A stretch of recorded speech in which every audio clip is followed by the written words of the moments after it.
In a world full of technology and distractions, it can be easy to lose sight of the power of nature to awe and inspire you.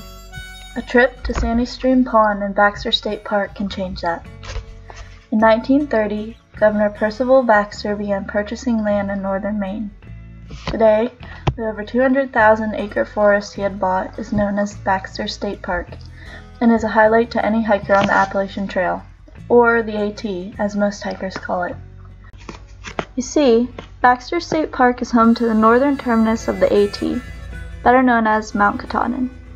Governor Baxter saw the beauty not only in the mountain, but the forest that surrounds it, so he decided he would protect this area for his generation and generations to come. Most hikers are satisfied with summiting the great granite beast, but there are other views than the summit that should be seen.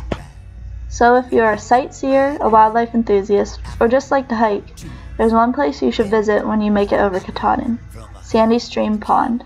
It's just about 5.5 miles from Baxter Peak.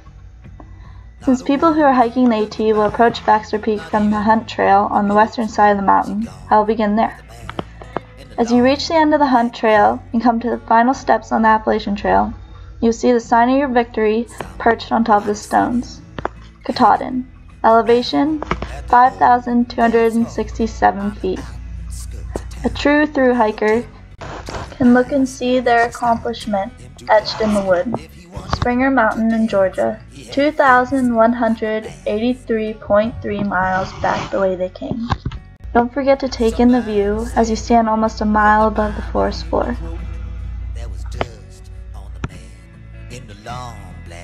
Now, to reach Sandy Stream Pond, there are 3 trails you can choose from. Saddle Trail, Cathedral Trail, or Knife Edge. Chimney Pond Campground, where Saddle and Cathedral Trails meet up at the base of the mountain, posts many notices of the day, along with this trail description that hikers are encouraged to take into consideration when choosing a trail. Saddle Trail is the best trail for less experienced or tired hikers. It gradually descends compared to Cathedral or Knife Edge.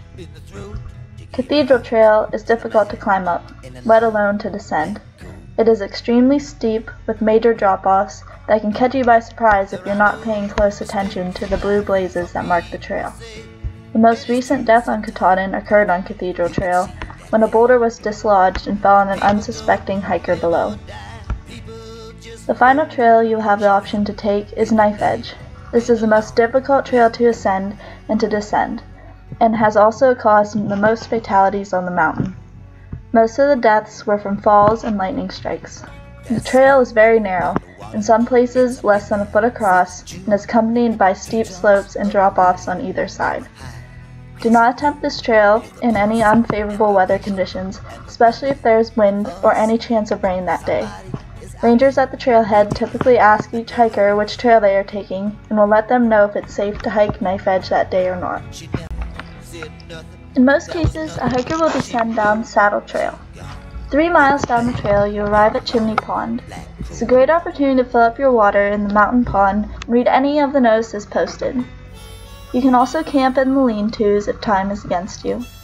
Once you are rested, follow the Chimney Pond Trail out 3.3 miles to Roaring Brook Campground.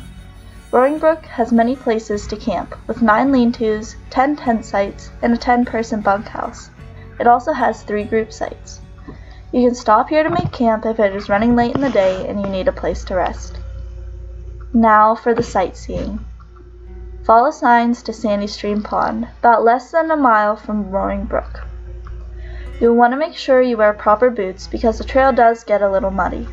As you walk through the conifers and birches, keep your eyes peeled in the thicket for wildlife. Look down for moose tracks in the mud on your way.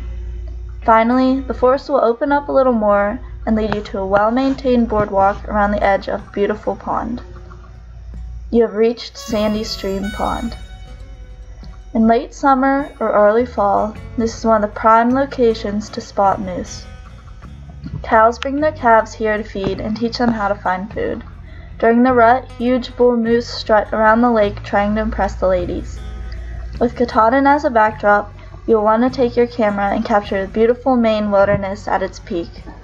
Don't forget to be careful. The moose are not afraid to take a close-up with you, Always use caution. They are wild animals. So, if you're just starting the AT, just finishing up, or even out for the weekend, take some time out of your day to visit Sandy Stream Pond at Roaring Brook Campground. The mountain, the pond, and the moose will be here. The only thing missing is you. Wide open African trees, bent over backwards from a hurricane breeze. Not a word of goodbye, not even